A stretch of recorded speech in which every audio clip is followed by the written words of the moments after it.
കാസർഗോഡ് പുതിയ പ്രസിഡന്റിനെ തീരുമാനിച്ചതിൽ ബി.ജെ.പിക്കകത്ത് ഭിന്നത രൂക്ഷം. 2 വർഷം മുൻപ് പാർട്ടിയിലെത്തിയ വനിതാ നേതാവിനെ പ്രസിഡന്റാക്കിയതിനെതിരെ മുതിർന്ന നേതാക്കൾക്കടക്കം കടുത്ത അതൃപ്തിയുണ്ട്. കഴിഞ്ഞ പാർലമെന്റ് തെരഞ്ഞെടുപ്പിൽ കാസർഗോഡ് മത്സരിച്ച എം.എൽ. അശ്വിനിയെയാണ് കാസർഗോഡ് ബി.ജെ.പി ജില്ലാ പ്രസിഡന്റായി തെരഞ്ഞെടുത്തത്.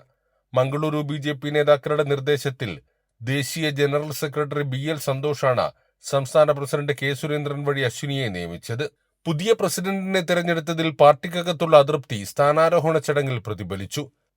സംസ്ഥാന കമ്മിറ്റി അംഗം സുരേഷ് കുമാർ ഷെട്ടി, മുൻ ജില്ലാ പ്രസിഡന്റ് ബാലകൃഷ്ണ ഷെട്ടി, മുൻ യുവമോർച്ച ജില്ലാ പ്രസിഡന്റ് ധനഞ്ജയൻ മധൂർ, യുവമോർച്ച ജില്ലാ പ്രസിഡന്റ് അഞ്ജു ജോസ്റ്റി, ജില്ലാ സെക്രട്ടറി ഉമാക്കടപ്പുറം തുടങ്ങിയ നേതാക്കൾ ചടങ്ങിൽ നിന്ന് വിട്ടുനിന്നു.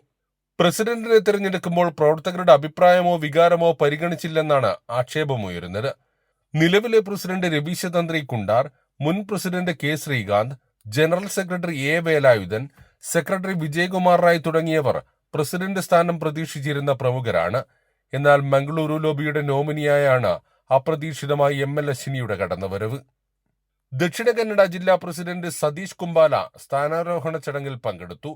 ജില്ലയിലെ നേതാക്കളെ നോക്കുകുത്തിയാക്കി പാർട്ടിയെ മംഗളൂരു ലോബി നിയന്ത്രിക്കുന്നതിനെതിരെയും പ്രതിഷേധം ശക്തമാണ്. നിലവിൽ രവീശ തന്ത്രി കുണ്ടാറിന്റെയും കെ. ശ്രീകാന്തിന്റെയും നേതൃത്വത്തിൽ 2 വിഭാഗമായി ഇടഞ്ഞു നിൽക്കുന്ന ജില്ലയിലെ ബി.ജെ.പിയിൽ അശ്വിനി കൂടി നേതൃത്വത്തിലേക്ക് കടന്നുവരുന്നതോടെ ഗ്രൂപ്പ് സമവാക്യം മാറിമറിഞ്ഞ് മൂന്നാമതൊരു ഗ്രൂപ്പ് കൂടി രൂപമെടുക്കാനുള്ള സാധ്യതയാണ് നിലനിൽക്കുന്നത്. കൈരളി ന്യൂസ്, കാസർഗോഡ്.